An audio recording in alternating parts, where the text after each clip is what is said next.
बहुत से साथियों को बोलना भी है। तो दूसरे एक हमारे गुजराती पूरे विदेशों में जा जाकर जो लंबा फेंकते ऐसा मैं नहीं करूंगा। रेडियो में मन की बात के नाम पे जो लंबा लंबा फेंका जा रहा है, तो माननीय प्रधानमंत्री जी कभी थोड़ा वक्त निकाल कर यूट्यूब पे जाकर मन की बात के बजाय साथी इमरान प्रतापगढ़ी की दिल की बात भी सुन लीजिएगा। और इमरान जी ने सही कहा कि लहू केवल बोलता नहीं, वक्त आने पर ये लहू खोलता भी है। और जब खोलता है तो जैसा शायर फैज अहमद फैज ने कहा कि रगों में दौड़ते फिरने के हम नहीं कायल, जो आंख से ने टपका तो लहू क्या है।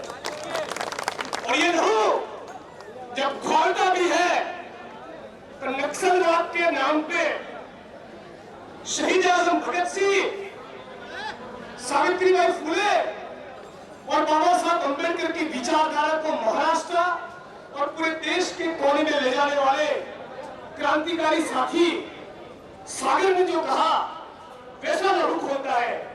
सागर लिखते हैं कि खाकी चड्डी, हाथ में लाठी, सर पर टोपी काली। खाकी चड्डी, हाथ में लाठी, सर पर टोपी काली, मुंह में राम और बगल में छुरी, निकल पड़े हैं मवाली। खाकी चड्डी, हाथ में लाठी, सर पर टोपी काली, मुंह में राम और बगल में छुरी, निकल पड़े हैं मवाली। और हिंदू राष्ट्र का नारा देकर जहर उगलने वालों को और मानवता को चले लोगों झूठे मारो सालों को। साथियों,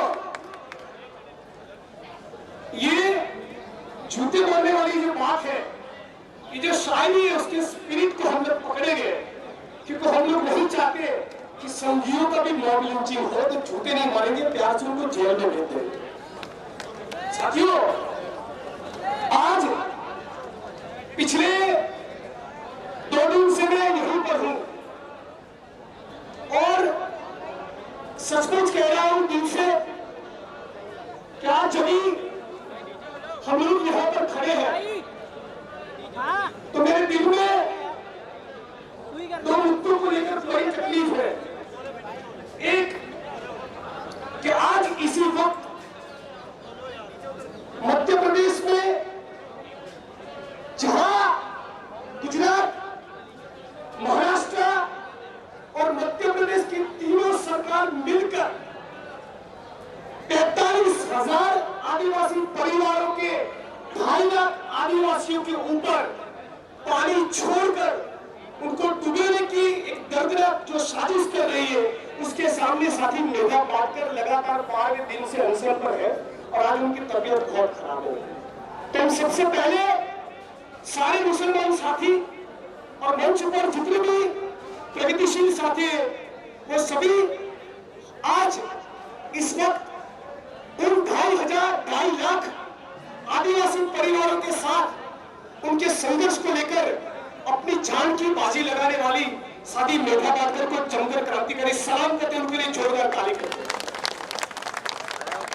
बिल्कुल उसी के साथ दूसरी बात जो बहुत तकलीफ पहुंचा रही है, बेहद परेशान करी, वो ये है कि सोहराबुद्दीन फर्जी मुठभेड़ के मामले में डीजी बंजारा और गुजरात के दूसरे सारे पुलिस कर्मियों को इस देश के महान न्यायतंत्र ने, इस देश के महान लोकतंत्र ने बाइज्जत बरी कर दिया। लेकिन एक दलित होने के नाते, इस देश के एक नागरिक होने के नाते और एक मानव होने के नाते हम लोग जो एकता, समानता और न्याय में मानते हैं, वो केवल जुबानी जमा खर्च करने के लिए नहीं, लेकिन सचमुच दलित मुस्लिम एकता के साथ सरोकार रखते हैं। हम लोग कभी ये बात नहीं भूलेंगे पूरे जीवन में कि बलात्कार करने के बाद कौसर बी को एनेस्थीसिया का इंजेक्शन देकर उनको जिंदा जलाया था। पूरी मानव सभ्यता की रूह कांप उठे, ऐसी वो घटना थी। तो साथियों, आज मैं उन्ना के आंदोलन की अगुवाई करने वाले कार्यकर्ता के तौर पे एक दलित होने की हैसियत से आज इस कार्यक्रम में शरीक हुआ हूं। आप सभी के साथ मेरा समर्थन है और आप सभी को ये बात कहना चाहता हूं कि आने वाले दिनों में पूरे गुजरात में, पूरे देश में जहां पर भी भीड़ तंत्र के हाथों या कौमवादी राजनीति के तहत या फर्जी मुठभेड़ों में या दंगों में कभी भी बेगुनाह मुसलमानों का खून बहाया गया तो वह दलित कंधे से कंधा मिलाकर आपके साथ चलेगा।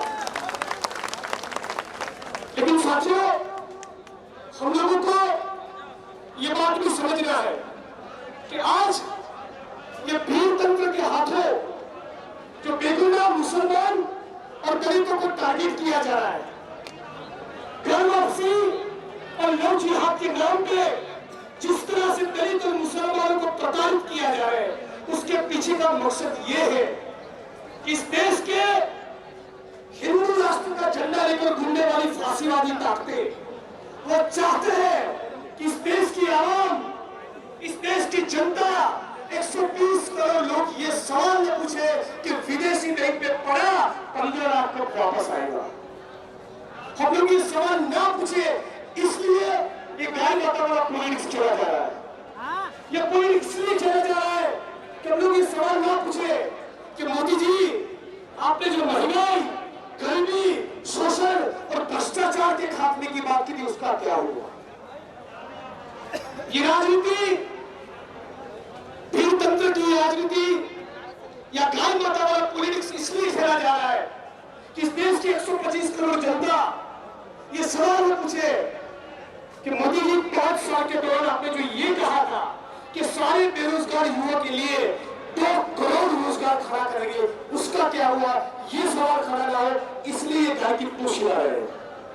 तो साथियों, इस परिस्थिति में हम लोगों को, दलित और मुसलमानों को एक होकर दलित और मुसलमान की जो पहचान है, जो जाति और धर्म की हमारी पहचान है, उससे ऊपर उठकर एक इंसान बनकर, एक नागरिक बनकर, इस 125 करोड़ जनता के प्रतिनिधि बनकर के नाम लगाना पड़ेगा।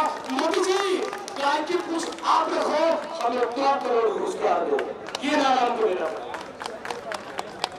हम लोगों ने ऊना के आंदोलन के दौरान बहुत गाय माता की पूछ हिला रहे थे। सारे दलितों ने हजारों की तादाद पे सड़कों पर उतर कर यही गाय की पूछ इन संघियों के गले में डाल दी और नारा दिया कि गाय की पूछ आप रखो, हमें हमारी जमीन दो। लेकिन आज पूरे गुजरात में, पूरे देश में दलित, आदिवासी या भूमिहीन को नहीं, जमीन का आवंटन हो रहा है अदानी, अंबानी और एस्सार को। मैं हर जगह पर कहता हूं कि डॉक्टर बाबा साहब अम्बेडकर ने एक बहुत महत्वपूर्ण बात दलितों को कही थी और वो ये थी कि केवल ब्राह्मणवाद हमारा शत्रु नहीं है, ब्राह्मणवाद के साथ साथ ये पूंजीवाद भी हमारा शत्रु है। और इसीलिए कहता हूं कि मोहन भागवत के पेट और दिमाग में जो चर्बी चढ़ी है वो मुकेश अंबानी के घर की मलाई चाट कर चली, ये भी समझना पड़ेगा। तो साथियों, बहुत से लगता है, ज्यादा लंबी बात न करते हुए यहीं पर मेरी बात को खत्म करता हूं और आप सभी को यही अपील और गुजारिश करता हूं कि आने वाले दिनों में हम जिस ऊर्जा और स्पिरिट के साथ मॉब लिंचिंग के सामने लड़ते हैं, नोटिंग माय नेम के कैंपेन में खड़े रहते हैं, उससे 10 गुना स्पिरिट और ताकत के साथ इस देश के करोड़ों मुसलमानों को यह कहना होगा कि हिंदू मुसलमान दोनों के लिए आपने जो वचन दिया था, उस वचन के मुताबिक 2 करोड़ रोजगार खड़ा करो, वरना 2019 में कुर्सी खाली करो। ये बात हमको कहनी पड़ेगी। तो साथियों, आज साथी इमरान ने मुझे यहां बुलाकर अपनी बात रखने का मौका दिया। आप सभी ने इतनी कड़ी धूप में मुझे और बहुत से साथियों को सुना, इस सबके लिए दिल से आपका शुक्रिया व्यक्त करता हूं। और साथ में माहौल शायराना है, तो मेरी भी एक पंक्ति अभी ऊना की 1 साल की घटना के अवसर पर हम लोगों ने एक आजादी कूच निकाली थी, उस अवसर पर मैंने भी पंक्ति लिखी है।